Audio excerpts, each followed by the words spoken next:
सिर्फ लोकार्पण के लिए नहीं आया। आदरणीय अतिथिगण, सम्मानित साहित्य प्रेमी, प्रिय मित्रों एवं शुभचिंतकों, आप सभी का हृदय से स्वागत है। आज इस मंच पर खड़ा होना मेरे लिए केवल एक पारिवारिक सदस्य के रूप में ही नहीं, बल्कि आदरणीय सुश्री मंजू सक्सेना जी की जीवन यात्रा के साक्षी के रूप में एक गहरा सौभाग्य है।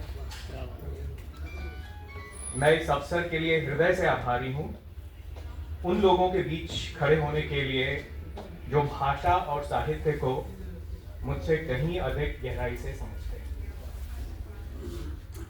मुझे याद है जो अंतिम पुस्तक विमोचन इनका जो मैंने अटेंड किया था, तो मैं थोड़ा सा और युवा था।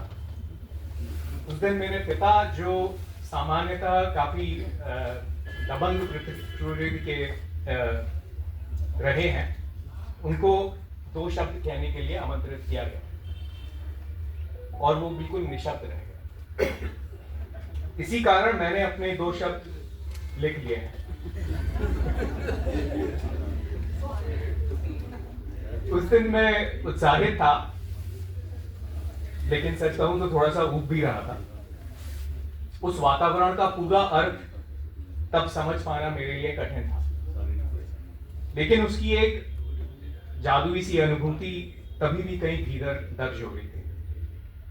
आज का ये आयोजन मुझे उसी स्मृति में वापस लौटा लाया है।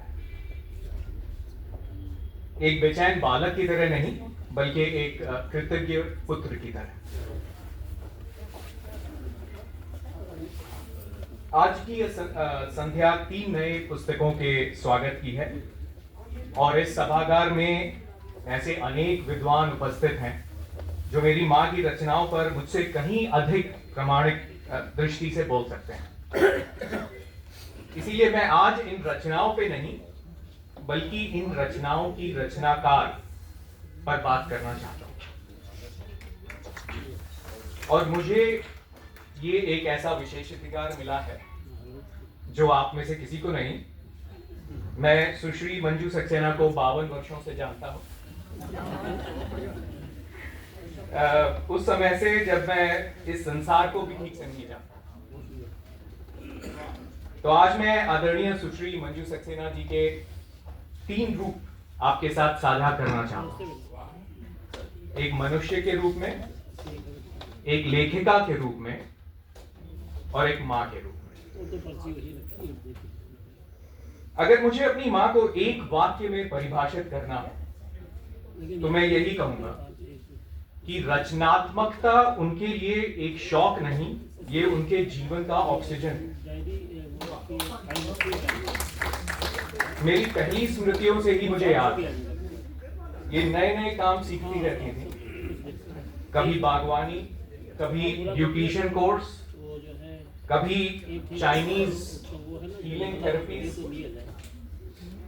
कभी दैनिक जागरण और अमर उजाला जैसे प्रतिष्ठित अखबारों में पत्रकारिता, सफरनामा की संपादक, कभी हाई कोर्ट में वकालत करना। ये लगातार अपनी रचनात्मक ऊर्जा के लिए नए नए रास्ते खोजती रहती है और इनकी ये प्रवृत्ति अभी भी थमी नहीं है। ये हमारे जब अमेरिका वाले घर में आती हैं तो कुछ ना कुछ बदल जाता है।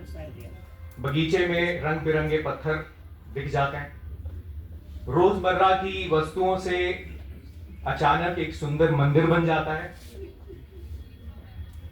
आप इन्हें किसी जगह पर भी कुछ समय के लिए छोड़ दीजिए, वो जगह खुद एक नई पहचान बना लेती है।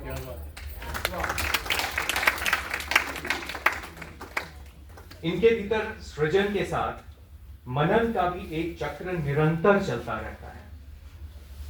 ये गहराई से आत्म जागरूक है। एक बेहतर मनुष्य, एक बेहतर लेखिका बनने की सतत कोशिश में लगी रहती है। मूलतः ये एक साधक है, एक दार्शनिक जो जीवन की अर्थ की तलाश में निरंतर आगे बढ़ती रहती है। इनके भीतर जीवन के प्रति श्रद्धा और जिज्ञासा साथ साथ को एग्जिस्ट करती है। और इस सब के साथ मैं इनकी हंसी का उल्लेख न करूं, ऐसा कैसे हो सकता है? ये कोई इनकी हंसी कोई हल्की मुस्कान नहीं होती, ये एक ठहाकेदार हंसी होती जो पूरा कमरा भर देती है, बोझ को हल्का कर देती है और हमें याद दिलाती है कि जीवन चाहे कितना कठिन क्यों ना हो, खुश रहने की अनुमति हम सबको देता है। और इस उजाले के भीतर गहरा साहस भी है। इन्होंने जीवन में गहरे व्यक्तिगत दुख और लॉस का सामना किया है। मैं उन सबको गिनाना नहीं चाहूंगा, बस इतना कहना चाहूंगा कि जो इनका ये गहरा दार्शनिक विचार है, ये इनको विरासत में नहीं मिला, इन्होंने उसे कमाया है।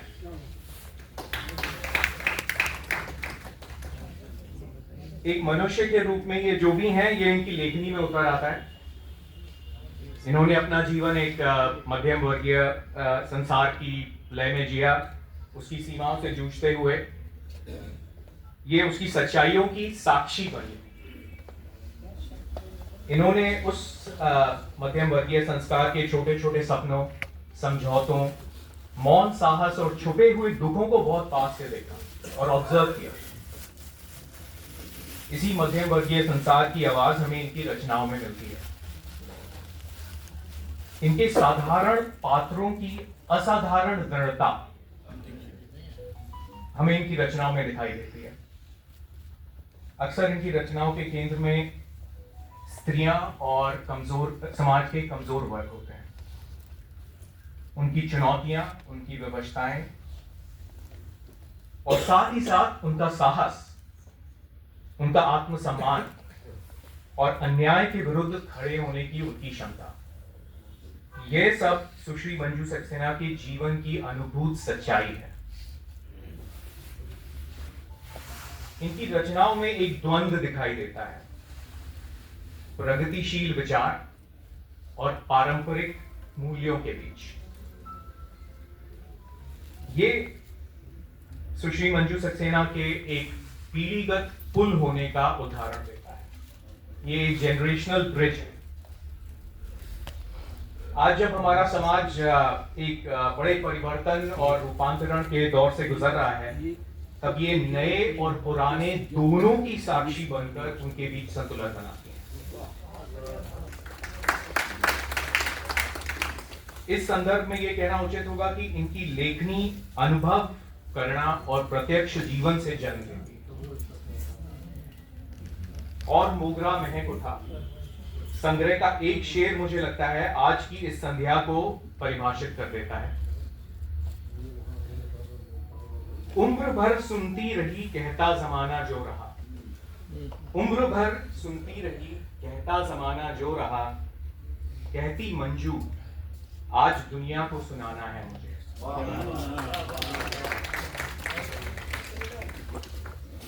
अब मैं उस भूमिका की ओर आता हूं जिसके बारे में केवल मैं ही बोल सकता हूं। मेरी मां मेरी सबसे अच्छी मित्र, मेरी सबसे बड़ी काउंसलर और मेरे जीवन भर की साथी रही हैं। ये उस दौर में भी कूल मॉम थी जब ये शब्द प्रचलन में भी नहीं आया था। खुले विचारों वाली, हंसमुख और सदा उपस्थित। इन्होंने मेरे भीतर पढ़ने और जानने की आग जलाई। इन्हीं के मार्गदर्शन के चलते हमारा घर विचारों, बहसों, कल्पनाओं और जिज्ञासा का एक जीवंत संसार था। और जब जीवन ने बलिदान मांगा, इन्होंने बिना रुके उसे स्वीकार किया। इन्होंने वर्षों तक अपने साहित्यिक जीवन से कदम पीछे खींच लिए, परिवार की जिम्मेदारियों के लिए, बिना किसी घोषणा के, बिना किसी शिकायत के। मैं इन सब के लिए और उन असंख्य अदृश्य त्यागों के लिए मैं शब्दों से परे कृतज्ञ हूं।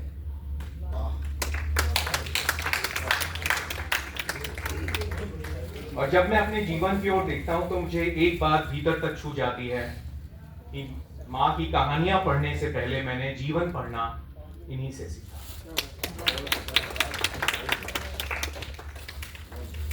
आज मैं इस मंच पर दो स्तरों पर कृतज्ञता के साथ खड़ा हूं। पहली इस विशिष्ट साहित्यिक सभा में उपस्थित होने के लिए, उन लोगों के बीच खड़े होने के लिए जो भाषा से प्रेम करते हैं, उसकी रक्षा करते हैं, उससे जूझते हैं और उसे आगे ले जाते हैं। और दूसरा, कहीं अधिक गहरी कृतज्ञता इस अकल्पनीय सौभाग्य के लिए कि मैं इनकी संतान हूं। मैं प्रतिदिन ईश्वर को इस उपहार के लिए धन्यवाद देता हूं। आज आप सब इनकी 3 नई पुस्तकों का उत्सव मना रहे हैं और मैं मन ही मन उस स्त्री का उत्सव मना रहा हूं जो कभी ठहरी नहीं, जो निरंतर अपना सृजन करती है। धन्यवाद।